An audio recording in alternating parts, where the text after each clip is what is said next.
Que la paix de Dieu vous soit donnée. Amen.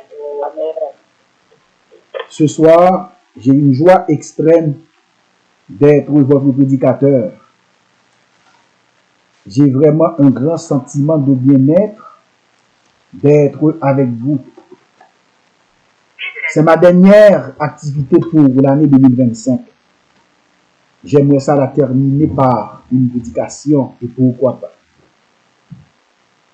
Sans prendre trop de temps, je demande à notre sœur Mimose de lire pour vous dans Psaume 127, le verset 1 à 3. Mais notre prédication va centrer seulement sur le verset 1er. Psaume 127, verset 1 à 3, Cantique des degrés de Salomon. Si l'Éternel ne bâtit la maison, ceux qui la bâtissent travaillent en vain. Si l'Éternel ne garde la ville, celui qui la garde veille en vain. En vain vous levez-vous matin, vous couchez-vous tard, et mangez-vous le pain de douleur. Il en donne autant à ses bien-aimés pendant leur sommeil. Voici, des fils sont un héritage de l'Éternel. Le fruit des entrailles est une récompense. Que le Seigneur veuille bénir cette portion d'écriture pour notre édification commune. Merci ma sœur. Et le titre de notre prédication est « Peut-on réussir véritablement ou totalement dans la vie sans Dieu ?» En première vue, oui, il est possible de réussir dans la vie sans Dieu, dans le sens de succès professionnel, financier ou social. Cependant, la notion de réussite est subjective et peut varier selon les individus. Certaines personnes associent la réussite à la spiritualité, à une relation avec Dieu, tandis que d'autres peuvent atteindre leurs objectifs sans cette dimension. Il est tout à fait possible d'accumuler des richesses, d'atteindre une position élevée ou réaliser des projets professionnels sans avoir recours à la foi ou à une croyance en Dieu. Mais réussir dans la vie, véritablement, ça prend tellement d'énergie, d'efforts pour nous faciliter, rendre la vie plus facile. Souvent, on n'a pas eu le résultat escompté. Il y a même des personnes qui investissent toutes leurs énergies dans une profession pour avoir une vie meilleure. Avant ou quelque temps après leur diplomation, un malheur leur arrive. Ce n'est pas du festichisme. Ce sont des choses qui arrivent. C'est une réalité.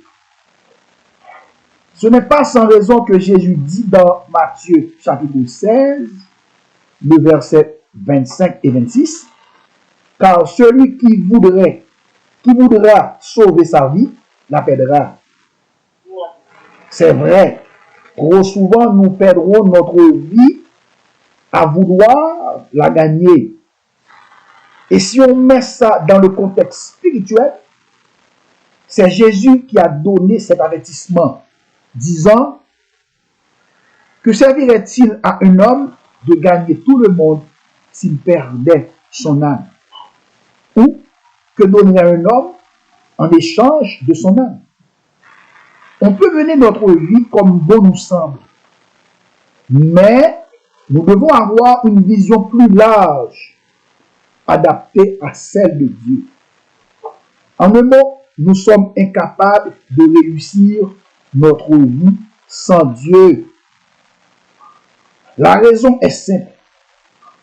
En effet, personne ne peut prédire avec certitude quand le malheur frappera, dit le livre d'Ecclésiaste, chapitre 9, le verset 12.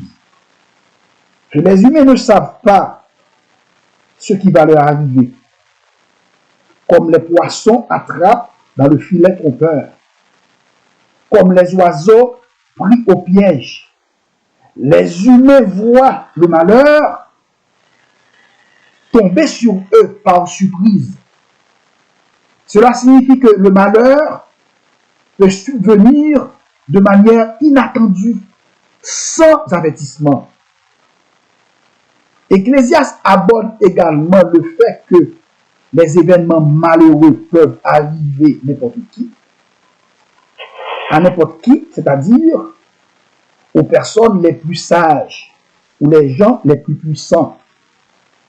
L'Ecclésiaste nous fait comprendre que le malheur est une réalité inévitable de la vie et qu'il peut, de manière imprévisible, nous sommes conscients de cette incertitude. Nous savons que le malheur peut arriver à tout bout de champ, mais il est impossible de savoir quand et comment cela arrivera. Et celui qui pense le contraire fait partie de ceux qui disent et qui croient qu'après la mort, c'est le néant, c'est-à-dire la fin de l'existence. Bien-aimés dans le Seigneur, laisse-moi vous dire une chose. La mort n'est pas la fin de tout. La mort, en tant que fin de la vie terrestre, n'est pas nécessairement la fin de l'être. Donc, une personne intelligente doit bâtir son avenir sur Dieu. Car une relation avec Dieu est toujours considérée comme un fondement essentiel pour une vie réussie. La richesse sans Dieu n'est que ruine. En un mot, ça veut dire que la richesse matérielle sans Dieu est vaine et peut même mener à la destruction. Elle exprime l'idée que la véritable richesse ne se trouve pas seulement dans les biens matériels, mais aussi dans des valeurs morales, spirituelles et dans la foi en Dieu. La richesse matérielle peut être facilement perdue, volée ou diminuée et ne procure pas un bonheur durable. Elle peut même devenir une source de conflits, de soucis et de problèmes. La richesse sans Dieu peut amener à l'orgueil, à l'égoïsme et à l'éloignement des autres, conduisant à la solitude et à l'isolement. La richesse matérielle sans une dimension spirituelle peut laisser un vide, un sentiment d'insatisfaction et un manque de but dans la vie. Être riche n'est pas un péché. Au contraire, la richesse, c'est un don de Dieu. Mais il ne faut pas qu'elle soit devenue votre Dieu. Ce n'est pas sans raison que Jésus dit dans Matthieu chapitre 19, le verset 24, « Il est plus facile à un chameau de passer par un trou d'aiguille qu'un riche d'entrer dans le royaume des cieux. » Un riche est celui qui est. Il n'a besoin de rien. Il a déjà tout. Donc, il n'est certainement pas besoin de Dieu. Pas besoin d'une parole qui sauve. Il n'a pas besoin des autres. D'autant plus, la richesse ne marche jamais sans l'avarice. Plus on est riche, plus on veut être plus riche. L'évangile selon Matthieu dit que les riches ont tendance à s'enrichir davantage avec le temps. Toujours la Bible, l'argent est un bon serviteur, mais un mauvais maître. Comme dit 1 Timothée 6, le verset 9. Quant à ceux qui veulent s'enrichir, ils tombent dans la tentation, dans le piège et dans de nombreux désirs insensés et pernicieux qui plongent les hommes dans la ruine et la perdition. Psaume 127, c'est un chant chanté à Dieu. Mais ce chant nous enseigne des vérités profondes sur la vie et la foi. Plus particulièrement le verset 1er attire notre attention sur un danger, un risque potentiel contre la tentation de compter uniquement sur notre propre force. Il nous rappelle également que toute entreprise humaine, que ce soit de construire une maison ou de protéger une ville, est destinée à l'échec, ou si vous voulez, à peu de chances de réussir, de succès ou de réussite. Le mot maison peut désigner ou incarner notre maison, notre famille, nos projets, nos rêves.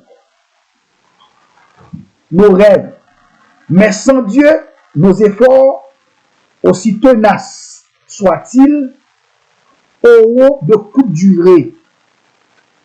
Nous pouvons travailler aussi dur que possible, mais si Dieu n'est pas au centre de notre travail, de nos efforts, nous moissonnerons, nous récolterons, nous ramasserons que fatigue et frustration. Donc la bénédiction divine est essentielle pour que nos efforts soient bénéfiques, soient fructueux. Si l'Éternel ne garde pas la ville, celui qui la garde veille en vain. La ville peut symboliser notre communauté, notre pays, notre société dans laquelle nous vivons. Sans Dieu, nos moyens, nos ressources, nos capacités, nos défenses, aussi puissants soient-ils, sont inefficaces, stériles, inutiles, impuissants, vains. Mais nous pouvons avoir les meilleurs soldats, les meilleurs combattants au monde, les meilleurs systèmes de sécurité, des caméras de tout genre. Si Dieu ne veille pas sur nous, sur notre famille, nos enfants, nous sommes vulnérables et exposés à toutes sortes de dangers. Donc la protection divine est indispensable pour notre sécurité et pour notre bien-être. Donc confier nos vies, nos projets, nos rêves à Dieu soit bénéfique à tous les niveaux. Ce serait très sage d'intégrer davantage Dieu dans nos activités quotidiennes, parce que sans Dieu, nous ne sommes rien. Et nous avons intérêt de travailler avec lui et non pas contre lui. Qui bâtit sans Dieu, bâtit en vain. Car une personne intelligente va bâtir toujours ses désirs, ses attentes, ses rêves, ses ambitions et tous ses projets sur Dieu. Parce que la clé pour vivre la vie abondante que Dieu nous offre consiste à lui laisser la place qui lui revient de droit dans nos priorités. Il faut mettre Dieu au centre de notre vie. Mettre Dieu au centre de notre vie consiste à faire de lui la personne la plus importante, sans laquelle nous ne pouvons vivre autour de laquelle nous faisons tout et pour laquelle nous vivons, et faire de lui une référence, et ceci dans tous les domaines de notre vie. Nous devons mettre nos regards sur lui et sur lui seul, car lui seul peut donner à votre vie un sens et une forme. Mais Dieu ne peut pas être au centre de votre vie sans que vous ne lui accordez pas la permission. La réussite dans la vie est conditionnée par plusieurs facteurs que nous ne voyons ni ne maîtrisons. La Bible nous dit dans le livre d'Ecclésiaste, chapitre 9, verset 11, « J'ai encore vu sous le soleil que la course n'est pas au plus agile, ni la guerre aux braves, ni le pain aux sages, ni la richesse aux intelligents, ni la faveur aux savants, car tout dépend pour eux du temps et des circonstances. » En d'autres termes, ce verset souligne que le succès dans la vie n'est pas toujours garanti, même pour ceux qui sont doués ou bien préparés. Le temps et les circonstances jouent un rôle important et des événements inattendus peuvent influencer le cours des choses.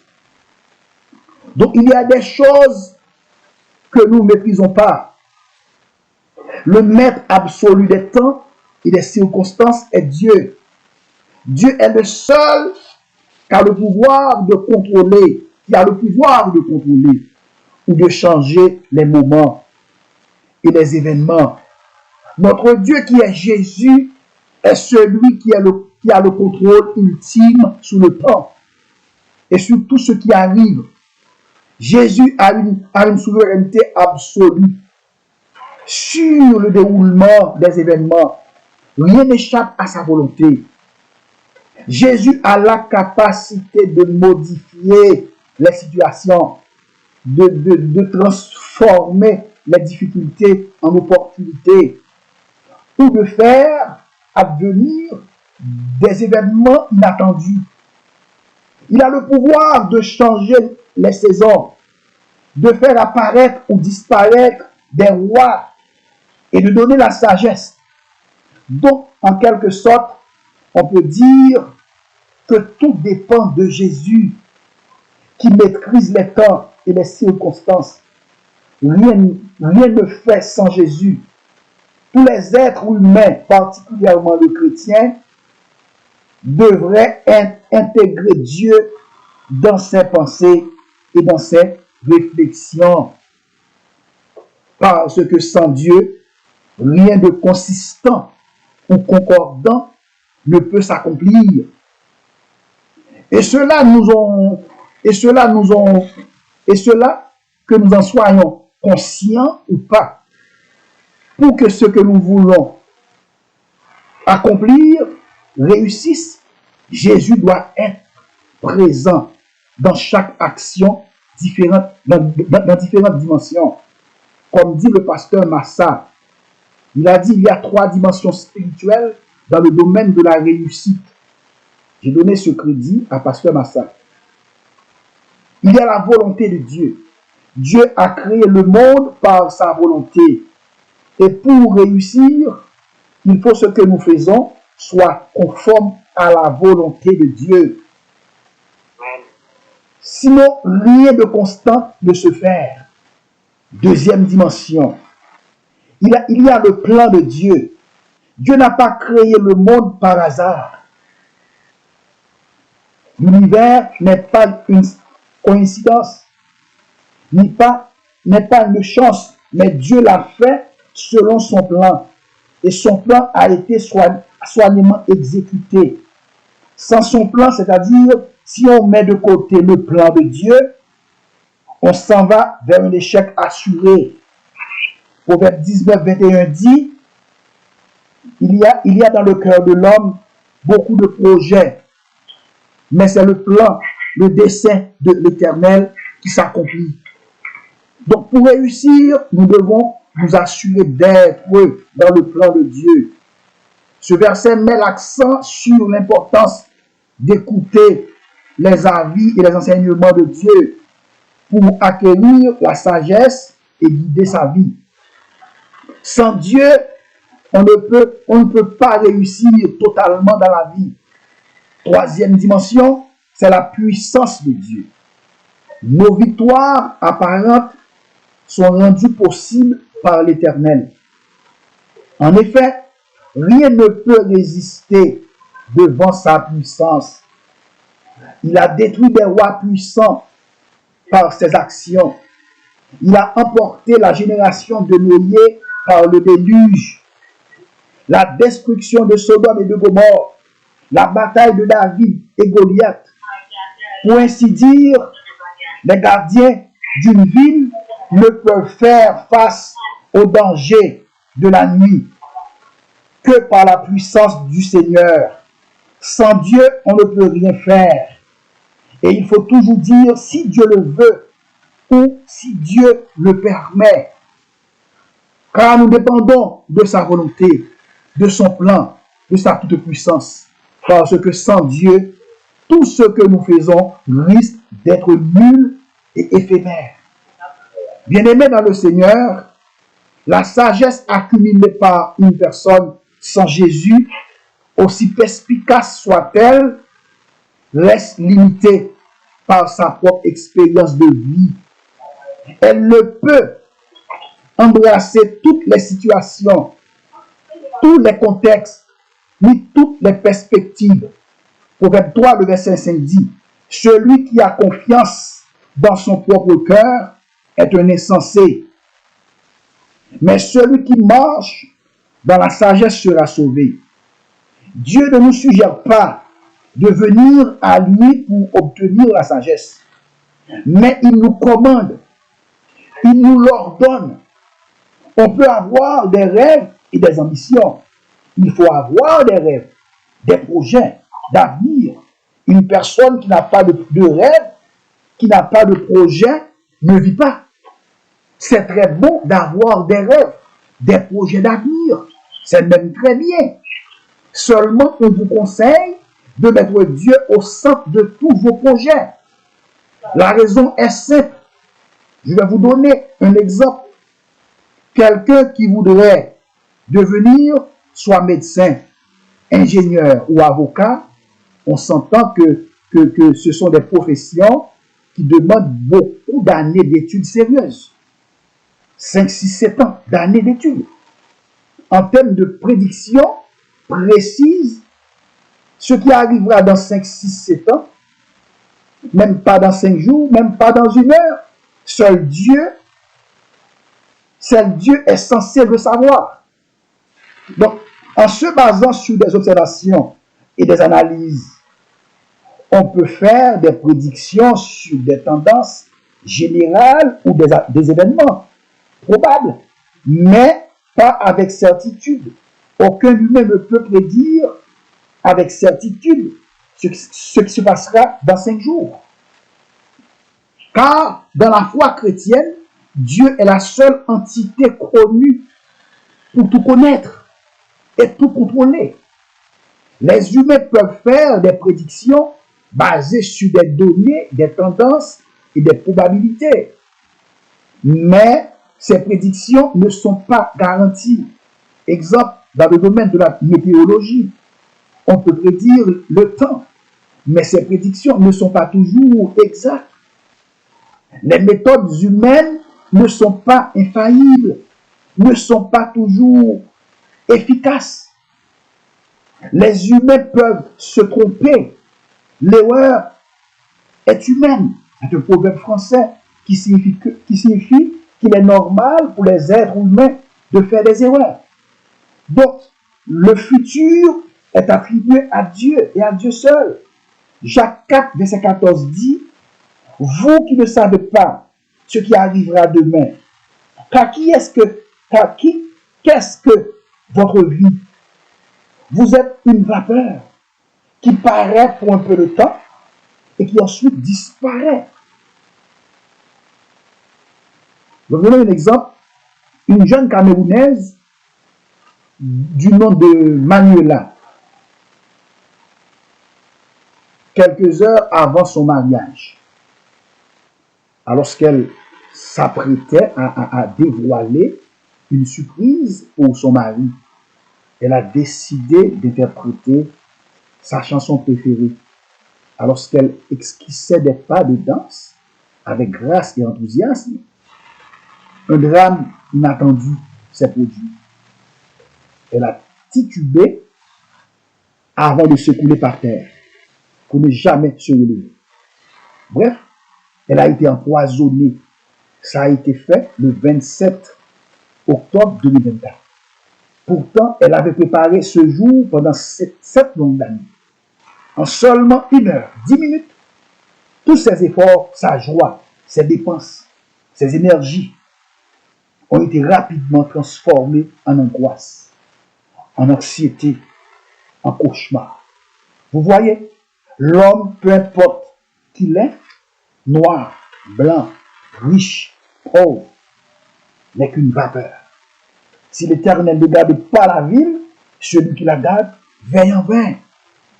Pour ainsi dire que la prédiction divine, la protection divine plutôt, dans tous les domaines de la vie, qu'il s'agisse de la préparation d'une vie, de la construction d'une maison ou de la sécurité, d'un pays ou d'une ville, etc., implique que tout effort humain est voué à l'échec sans la participation de Dieu. Souvenez-vous aussi de cette tragédie qui avait bouleversé toute la planète. Cet événement qui avait passé chez nous en Haïti, survenu le 12 janvier 2010. Le tremblement de terre qui a littéralement détruit notre pays Haïti. 15 ans après, la cicatrice, les douleurs qu'il a laissées sont évidentes, sont très visibles. Il a fait des dégâts considérables. Plusieurs étudiants en médecine et même des professeurs en médecine ont été tués, notamment suite au séisme de 2010. Cet événement tragique qui a marqué la communauté médicale haïtienne, ce séisme a entraîné la mort de nombreux étudiants et de professeurs en médecine. Selon Radio-Canada, 2 facultés sur 3 sont détruites. 20 professeurs et 400 étudiants sont morts. C'est une perte considérable pour un petit pays comme Haïti. Ce séisme a également détruit la faculté de GOC. On avait perdu beaucoup de professeurs et d'étudiants en génie civil, pour citer que ça. C'était des gens qui avaient, sans l'ombre de doute, des projets d'avenir. Leur futur était assuré. Malheureusement, tous ces projets, tous ces objectifs, toutes ces vies ont été détruits au cours d'une seule journée. Une perte soudaine, massive et complète dans un seul jour.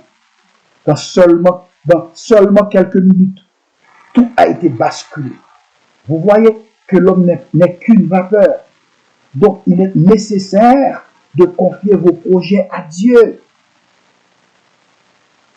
On m'a raconté un événement tragique qui avait eu lieu encore en Haïti.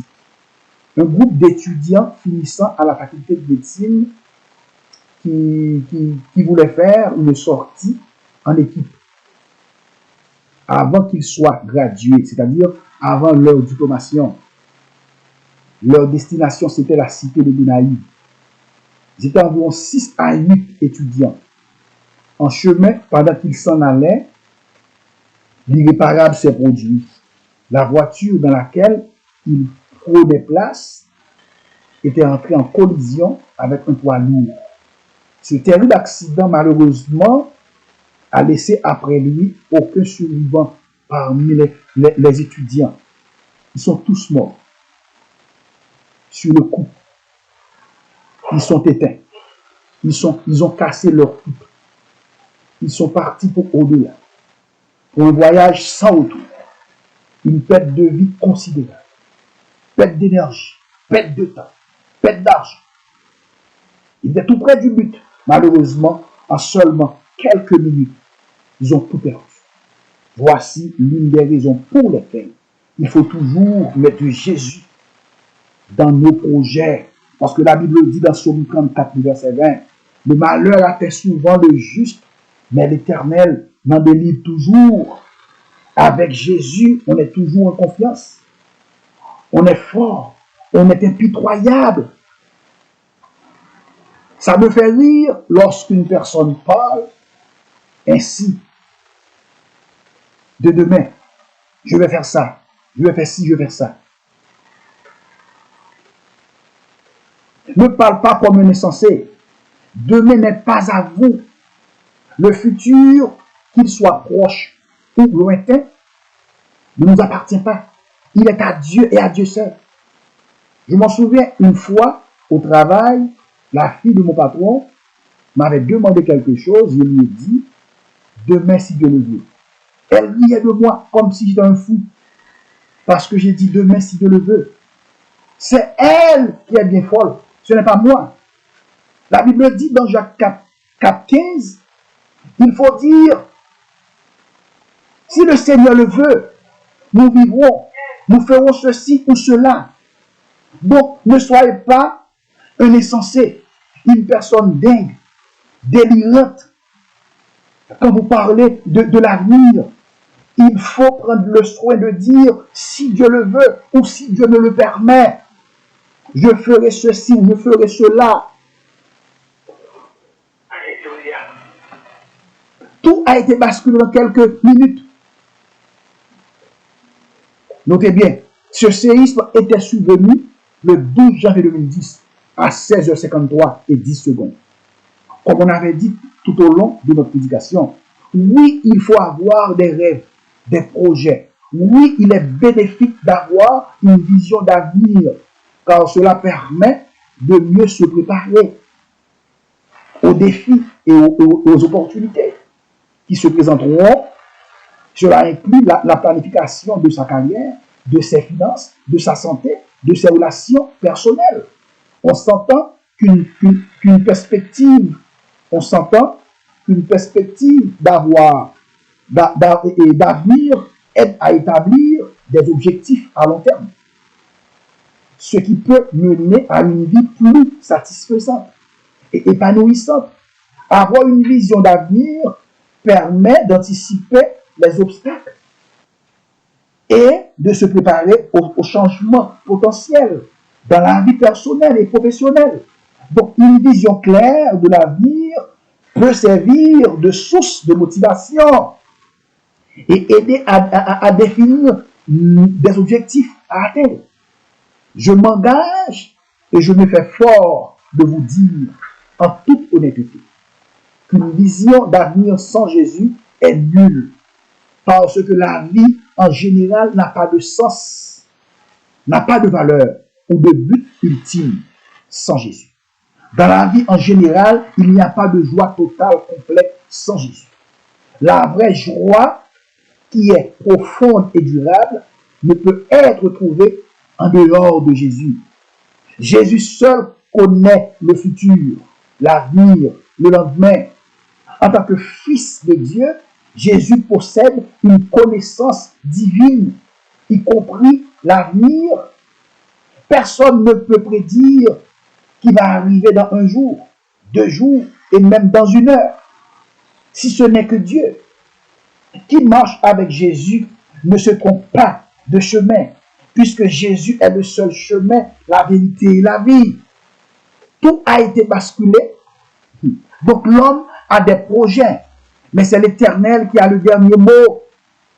Ça signifie tout simplement que même si les humains font des plans et des projets, c'est Dieu qui a le contrôle ultime et qui décide de leur réalisation. Cela implique que les efforts humains sont importants. C'est beau d'avoir des projets. Avoir des projets est essentiel pour le bien-être et le développement personnel. Les rêves, les projets nous offrent une source d'espoir, de motivation et de sens dans la vie. Les rêves, qu'ils soient grands ou petits, nous permettent d'avancer dans la vie. Car on est tous tombés d'accord que l'existence humaine trouve un sens et une direction à travers la poursuite d'objectifs et de projets. Avoir des rêves, des objectifs est une composante fondamentale de l'existence humaine. Ça contribue à l'épanouissement personnel et au bonheur. Il permet de structurer la vie et renforcer l'estime de soi. C'est bien d'avoir des projets dans la vie. Par conséquent, les efforts humains sont importants, mais que leur succès dépend de la volonté de Dieu. En conséquence, le succès n'est pas uniquement le fruit des efforts humains, mais aussi de la grâce et de la direction divine. En un mot, la véritable réussite est liée à l'accomplissement de la volonté de Dieu et une vie vécue en dépendance de lui. En suivant le chemin de Dieu, on est guidé vers la paix, la joie et la réconciliation avec Dieu. Cela ne signifie pas que la vie sera facile, mais plutôt que l'on aura la force et la sagesse nécessaires pour surmonter les difficultés et éviter les erreurs majeures. Mais la personne qui invite Dieu dans ses projets, pense que Dieu possède une sagesse incomparable à la sienne. Et qu'en l'invitant dans ses projets, elle peut bénéficier de ses conseils pour prendre de meilleures décisions. L'invitation de Dieu est souvent vue comme une demande de son soutien, de son aide pour surmonter les obstacles. Et Dieu peut intervenir de manière surnaturelle pour l'aider. En sachant que Dieu est impliqué, on peut ressentir une plus grande joie, une plus grande paix et assurance dans ses projets. Mais même face à l'incertitude, la foi chrétienne enseigne que Dieu peut bénir les efforts de ceux qui le cherchent et le mettre à la première place dans leur vie, y compris dans leurs affaires. Inviter Dieu dans votre projet est pour votre bien. Voici toutes les raisons courantes pour lesquelles il est recommandé d'inviter Dieu dans vos projets. Vous pouvez être la personne la plus intelligente sur la terre, la plus douée, mais si Dieu n'est pas au centre de vos projets, vos succès seront précaires, provisoires et éphémères. Il n'y a pas de réussite totale, ni de réussite véritable sans Dieu. Que Dieu vous bénisse. Amen. Amen. Amen. Amen.